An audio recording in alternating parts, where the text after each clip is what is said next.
নমস্কার, Rishibani institute of Vedic অ্যাস্ট্রোলজির পক্ষ থেকে স্বাগত জানাই আজকের জ্যোতিষ আলোচনায়। আমি শান্তনু আপনাদের সঙ্গে। আলোচ্য বিষয় বিশুদ্ধ জ্যোতিষ, সমস্যা সমাধান, ব্যর্থতা, কারণ, পিছিয়ে পড়ার উৎস খুঁজে বার করব আমরা তুলা রাশি বা লগ্নের মানুষদের জন্য। কালপুরুষের সপ্তম রাশি শুক্রের দ্বারা প্রভাবিত, একটু বিলাসী, একটু ক্রিয়েটিভ, বেশ আরামপ্রিয় এই রাশি বা লগ্নের মানুষরা সাধারণত পড়াশুনো বিদ্যা অর্জনের ক্ষেত্রে বেশ ভালো, সিদ্ধান্ত নেওয়ার ক্ষেত্রে অস্থির এই রাশি বা লগ্নের মানুষরা, বাধা বিপত্তি সহ্য করবার ক্ষেত্রে একটু চঞ্চল বলা যেতে পারে তুলা রাশি বা লগ্নের মানুষদের। এই সমস্ত মানুষদের এই পরিস্থিতিতে কতটা তারা পিছিয়ে আছেন, কতটা তারা এগিয়ে যেতে চাইছেন, এই সমস্ত বিষয় নিয়ে আমরা আলোচনা করব। কেন এখনো তারা সাকসেসফুল হতে পারছেন না? এত ক্রিয়েটিভিটি, এত পরিশ্রম, এত এনার্জি, সত্যি প্রচুর এনার্জি তুলা রাশি বা লগ্নের মানুষদের ক্ষেত্রে, কিন্তু কিছুই কমপ্লিট হচ্ছে না। সবকিছুই অসম্পূর্ণ থেকে যাচ্ছে, সেটা জ্ঞানের ক্ষেত্রে, সেটা সৃজনশীলতার ক্ষেত্রে, সেটা প্রত্যেকটা কাজের ক্ষেত্রে। কেন এই ব্যর্থতা, কারণ কি তার? এটাই আমরা খুঁজে বার করবার চেষ্টা করব আজকের আলোচনায়। প্রথম বিষয়টি হলো, তুলা রাশি বা লগ্নের মানুষ তারা কিন্তু কিছুটা আত্মসন্তুষ্টিতে ভোগেন। তারা মনে করেন যে যেটা করেছি এটা অনেকটাই তো করেছি, ভালোই তো আছি। তাদের ক্ষেত্রে একটা বিষয় দেখতে পাওয়া যায়, আশেপাশে কিছু মানুষ থাকে যারা তাদেরকে তোষামোদ করবার চেষ্টা করে। আপনি অসাধারণ, আপনি ভীষণ ভালো।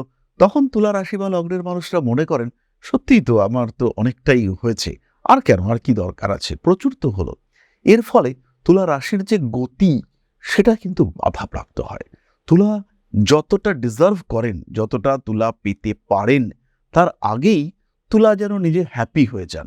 আরেকটু চেষ্টা করলে আরেকটু বেশি পাওয়া যেত, কিন্তু তুলা হাল ছেড়ে দিয়েছেন। তুলা রাশি বা লগ্নের মানুষরা ভাবছেন যে আর দরকার নেই, যথেষ্ট হয়েছে। তো এই আর দরকার নেই মানসিকতা, এটা কিন্তু তুলাকে অনেকটাই পিছিয়ে দিচ্ছে।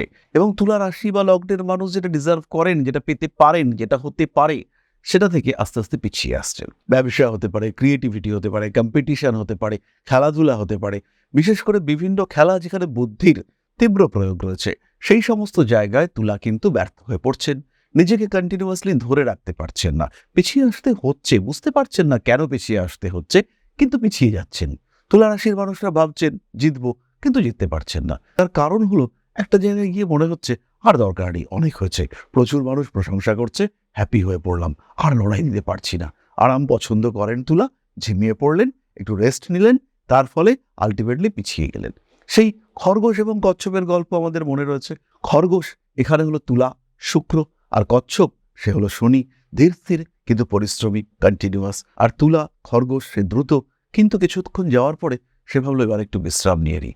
এর ফলেই তাকে পিছিয়ে আসতে হলো। তুলা রাশির পরবর্তী বিষয়টি হলো সবাইকে সমান গুরুত্ব দেওয়ার চেষ্টা। সবাইকে সমান গুরুত্ব দিয়ে ঈশ্বর পৃথিবীতে পাঠাননি। কারোর বুদ্ধি বেশি, কারোর আইকিউ বেশি, কারোর গায়ের রং ফর্সা, কাউকে দেখতে সুন্দর, কাউকে দেখতে ভালো নয়। এরা প্রত্যেকের প্রতি ভগবান কিন্তু সুবিচার করে পাঠায়নি। তাই তুলা রাশি বা লগ্নের মানুষদের সেই দায়িত্ব নেই যে প্রত্যেকটা মানুষকে সমানভাবে দেখা দরকার রয়েছে। তাই এই ইকুয়ালিটি, এটা তুলার বৈশিষ্ট্য, এটা তুলার গুণ, কিন্তু এটাই কিন্তু তুলার ক্ষেত্রে দোষে পর্যবসিত হয় যখন সেটা অতিরিক্ত হয়। শাস্ত্রে বলা রয়েছে, সমত্তং তুলায়াহা ধর্মাহা তদাতিরেক বন্ধনম, অর্থাৎ সমতা তুলার ধর্ম, কিন্তু সেটাই যদি অতিরিক্ত হয় তাহলে সেটা বন্ধনে পর্যবসিত হয়। সেটাই কিন্তু তুলার ক্ষেত্রে সবচেয়ে বড় বাধা সৃষ্টি করে। সবাইকে ফিলিংস অফ ইকুয়ালিটি দিতে গিয়ে তুলা নিজেই নিজেকে বঞ্চিত করে ফেলেন। আত্মবিশ্বাসের একটা ঘাটতি থাকে, কোথায় যেন আত্মবিশ্বাসের ঘাটতি রয়েছে, বাইরে তার প্রকাশ নেই, কিন্তু খুব কাছের মানুষরা বুঝতে পারছে যে এই লোকটার কনফিডেন্স লেভেলে ঘাটতি রয়েছে, এই লোকটা সবকিছু করতে পারে না, সবকিছু বলতে পারে না, এই লোকটা একটু মুখ চোরা। এটা কিন্তু তুলার ক্ষেত্রে একটা বড় সমস্যা সৃষ্টি করে। তুলা রাশিকে আশেপাশের মানুষরা বেশ সহজেই জাজ করে নিতে পারেন। তুলা রাশির ক্ষেত্রে আমরা বহুবার দেখেছি একটা দ্বিমুখী সত্তা রয়েছে। এই দ্বিমুখী সত্তার একটা দিক খুব পরিষ্কার, সেই দিকটাকে মানুষজন খুব সহজেই জাজ করে নিতে পারে। আর আরেকটা দিক, সেটা কিন্তু অতটা পরিষ্কার নয়, সেটাকে জাজ করা যায় না। কিন্তু যে পার্টটাকে জাজ করা যায়, সেটুকুকে জাজ করেই বাইরের লোকজন তুলাকে ডমিনেট করতে শুরু করেন। আর তুলা রাশির মানুষদের আরেকটা ধর্ম রয়েছে, তারা ঝামেলা পছন্দ করে না। তাদের এই সংঘাতে যাব না, এই মেন্টালিটি, সেটাই কিন্তু তুলা রাশি বা লগ্নের মানুষদেরকে অনেকটাই পিছিয়ে দেয়।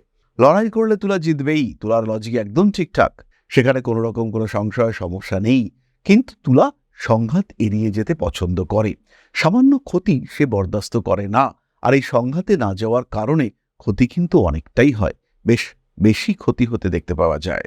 আরেকটি বিষয়, বায়ুতত্ত্বের রাশি হওয়ার জন্য তুলার ক্ষেত্রে আমরা দেখতে পাই তুলা রাশির মানুষদের মধ্যে কিন্তু একটা ভোলাটাইল বিহেভিয়ার দেখতে পাওয়া যায়। কখনো অত্যন্ত আত্মবিশ্বাসী, আবার কখনো সে আত্মবিশ্বাস কোথায় খুঁজে পাওয়া যাচ্ছে না। তুলা রাশি বা লগ্নের মানুষরা নিজেদেরকে অত্যন্ত দুর্বল ভাবতে শুরু করেছেন। কখনো তিনি ভীষণ স্ট্রং, কখনো তিনি ভীষণ দুর্বল। এই বিষয়টি কিন্তু তুলা রাশি বা লগ্নের মানুষদের ক্ষেত্রে দেখতে পাওয়া যায়, আর বারবার দেখতে পাওয়া যায়। তার কারণে এগিয়ে গিয়েও পিছিয়ে আসেন তুলা। বর্তমান পরিস্থিতি নিয়ে যদি আমরা ভাবতে চাই, তুলা রাশি বা লগ্নের মানুষদের জন্মকুণ্ডলিতে যদি শনি বলবান হয়ে থাকে, সেই ক্ষেত্রে তুলা কিন্তু নিজের উপরে ভরসা রাখতে পারবেন না। প্রচণ্ড রাগ, কিন্তু সেই রাগের কারণ অনুসন্ধান করতে পারবেন না। এক অদ্ভুত আত্মমোহ কাজ করছে। কখনোই আমি এটাকে আত্মবিশ্বাস বলবো না, কিন্তু নিজেকে তুষ্ট করবার জন্য নিজেই নিজের প্রশংসা করছেন, এবং এর ফলে আশেপাশের মানুষদের সঙ্গে আপনার মিসবিহেভিয়ার বাড়ছে। যে সমস্ত মানুষরা আপনাকে ভালোবাসে তারাই আপনার থেকে লাঞ্ছিত হচ্ছে বেশি, আর যারা ভালোবাসে না, যারা আপনাকে পছন্দ করে না, যারা আপনার কথার প্রতিবাদ করছে, তাদের থেকে আপনার দূরত্ব বাড়ছে। যারা আপনার কাছের মানুষ, যারা আপনাকে ভালোবাসে, তাদের থেকে আপনি ক্রমাগত দূরে, আরও দূরে চলে যাচ্ছেন। ফলে তুলা রাশির মানুষরা এই মুহূর্তে কিন্তু বেশ ডিস্টার্বড রয়েছেন। যাদের জন্মকুণ্ডলিতে শুক্র দুর্বল, শরীর কিন্তু খুব একটা সাপোর্ট দিচ্ছে না। সবচেয়ে বেশি সমস্যা পেট নিয়ে, মাঝে মাঝেই রোগে ভুগছেন। লোয়ার অ্যাবডোমেনে পেইন হচ্ছে, ব্রিদিং প্রবলেম হচ্ছে, কখনো কখনো অতিরিক্ত অ্যাসিডিটি আপনাকে সমস্যায় ফেলছে। চেষ্টা করেও নিজের খাদ্যাভ্যাসের উপরে নিয়ন্ত্রণ রাখতে পারছেন না। খাওয়ার টাইম, প্রপার টাইমিং, সেটা আপনি মেনটেন করতে পারছেন না। এটা কিন্তু তুলার ক্ষেত্রে বারবার ঘটতে দেখতে পাওয়া যাচ্ছে। যাদের জন্মকুণ্ডলিতে বৃহস্পতি বলবান, তাদের প্রচুর শত্রুতা রয়েছে, কিন্তু সেই শত্রুদের উপরেই তারা নির্ভর করছেন এবং বারবার নির্ভর করছেন। শত্রুদের চিনতে পারছেন না। মুখোশের আড়ালে তারা কন্টিনিউয়াসলি আপনার ক্ষতি করে চলেছে। হয়তো তাদের অ্যাক্টিভিটিস আপনার জন্য পজিটিভ, কিন্তু তাদের কারণে আলটিমেটলি আপনার ক্ষতি হয়ে চলেছে, এবং সেই ক্ষতি আপনি অ্যাভয়েড করতে পারছেন না। তার ফলে আপনাকে পিছিয়ে আসতে হচ্ছে, আপনার অগ্রগতি সেটা বাধাপ্রাপ্ত হচ্ছে। একটা পরিকল্পনা করছেন, এই কাজটা এইভাবে করা উচিত, এই কাজটাকে আমরা এইভাবে নামাবো, কিন্তু সেই মানুষটির জন্য, আপনার টিমের পার্ট সেই মানুষটির জন্য এই কাজটাকে কমপ্লিট করা যাচ্ছে না, কারণ সেই মানুষটি সিস্টেম মানতে চাইছে না। আর আপনি তাকে শাসন করতেও পারছেন না, কারণ আপনার তো বৃহস্পতি পীড়িত হয়ে রয়েছে। আবার জন্মকুণ্ডলিতে শনি বলবান, আপনি ত্যাগ করছেন সবকিছুতেই নিষ্পৃহ। কোনো কিছুর প্রয়োজনীয়তা রয়েছে, কোনো কিছুকে গ্রহণ করতে চাইছেন, এই ব্যাপারটাই নেই। পরিবর্তে কি হচ্ছে, সবকিছুই যেন উজাড় করে দিচ্ছেন।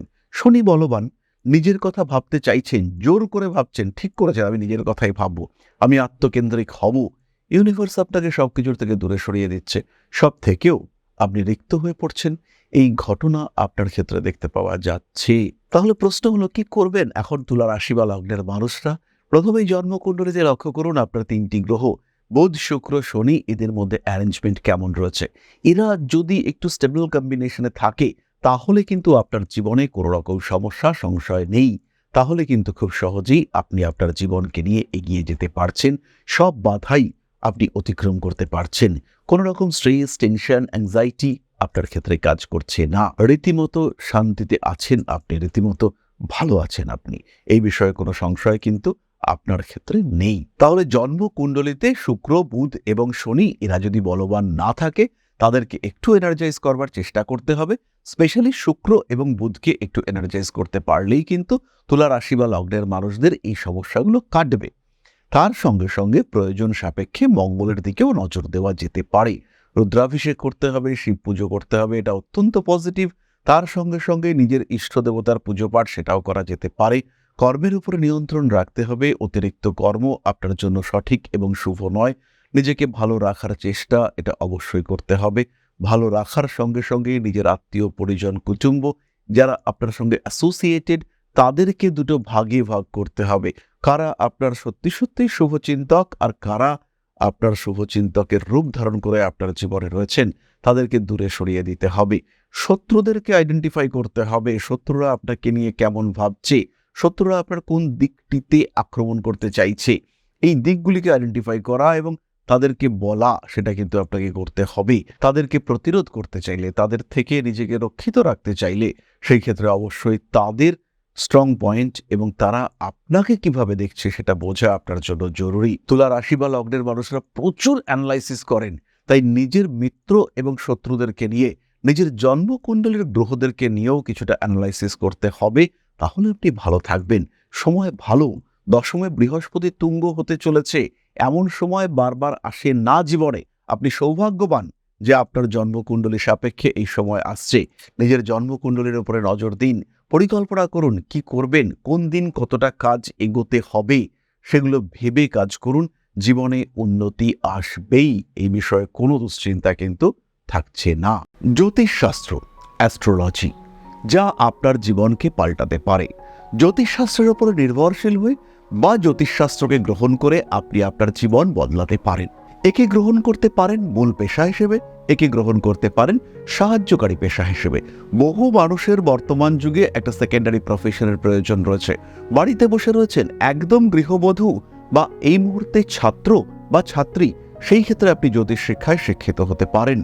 অতি অল্প সময়ে এই শিক্ষায় নিজেকে শিক্ষিত করে তুলতে পারেন এবং এটা হয়ে উঠতে পারে আপনার ভবিষ্যৎ কর্মজীবনের অন্যতম প্রধান পাথেয়। ভারতবর্ষের প্রাচীন কৃষ্টি এই জ্যোতিষশাস্ত্রের উপরে ভরসা রেখে আপনি নিজের জীবনকে আরও বিকশিত করে তুলতে পারেন। শুধুমাত্র পেশা হিসেবে নয়, মান সম্মান যশ অর্থ প্রত্যেকটি বিষয় প্রাপ্তির মাধ্যম হিসেবে আপনি ব্যবহার করতে পারেন জ্যোতিষশাস্ত্রকে। মনের মধ্যে প্রশ্ন জাগছে, কোথায় শিখবেন, কিভাবে শিখবেন? ঋষিবাণী এবার নিয়ে এসেছে আপনাদের জন্য একটা কোর্স। মাত্র ২৪৯৯ টাকায় সম্পূর্ণ জ্যোতিষ শিক্ষা ব্যবস্থা নিয়ে এসেছে ঋষিবাণী। প্রেডিক্টিভ অ্যাস্ট্রোলজি, হোরাশাস্ত্র, যার মাধ্যমে আমরা জ্যোতিষ বিচার করতে পারি। জ্যোতিষ বিচারের একদম জিরো লেভেল থেকে অ্যাডভান্সড লেভেল পর্যন্ত ধাপে ধাপে প্রেডিকশন, সম্পূর্ণ ভিডিও ক্লাসের মাধ্যমে আপনি জানতে পারবেন, ধাপে ধাপে শিখতে পারবেন। জ্যোতিষকে যারা ভালোবাসেন এবং নিজের মতো করে যারা জ্যোতিষ শিখতে চাইছেন, নিজের সময় মতো নিজের সুবিধে মতো অল্প অল্প করে বুঝে নিজের কোয়ালিটি অনুযায়ী, নিজের শিখন ক্ষমতা অনুযায়ী যারা জ্যোতিষ শিখতে চাইছেন, যারা চাইছেন এমন একটা পাঠ্যক্রম যেটা আপনার জন্য তৈরি এবং সেই পাঠ্যক্রমে আপনি আপনার মতো করে শিখতে পারবেন, তাদের জন্য এই কোর্সটি। মাত্র ২৪৯৯ টাকায় সম্পূর্ণ ২ বছরের জ্যোতিষ শিক্ষা ব্যবস্থা এটি আপনাদের জন্য নিয়ে এসেছে ঋষিবাণী পরিবার।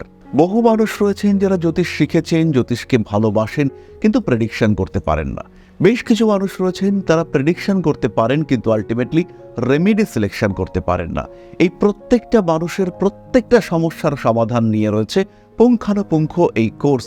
আমাদের সম্পূর্ণ জ্ঞান, তার প্রকাশ এবং প্রতিফলন এই জ্যোতিষ কোর্সে রয়েছে। বিশুদ্ধ বৈদিক জ্যোতিষের এই কোর্স, যেখানে আপনি শিখতে পারবেন art of prediction, art of remedy, এবং যেখানে জ্যোতিষ হয়ে উঠবে আপনার অন্যতম পথ প্রদর্শক। তাই আর দেরি নয়, জ্যোতিষ শিক্ষার এই অনবদ্য কোর্সে, বলবো আমরা অভূতপূর্ব কোর্স, যা পশ্চিমবঙ্গের বাংলা মাধ্যমে আগে কখনো আসেনি, এই ধরনের একটি কোর্সে ভর্তি হওয়ার সুযোগ নিয়ে এসেছে ঋষিবাণী আপনার সামনে। এবং সম্পূর্ণ কোর্সের কোর্স ফি মাত্র ২৪৯৯ টাকা।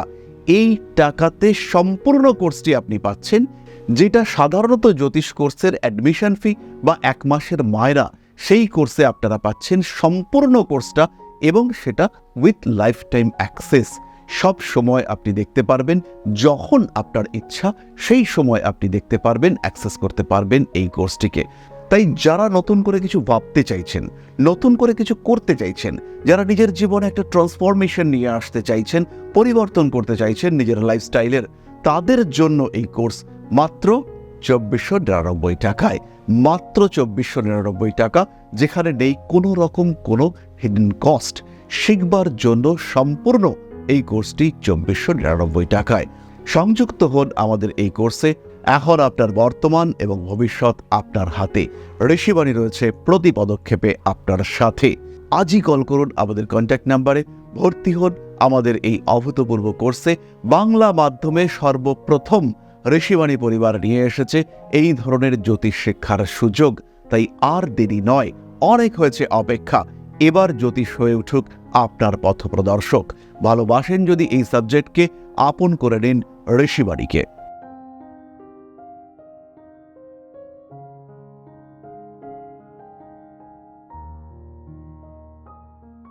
তাহলে এবার আমরা চলে আসবো আলোচনার পরবর্তী পর্যায়ে, অর্থাৎ আপনাদের প্রশ্নে জ্যোতিষের উত্তর।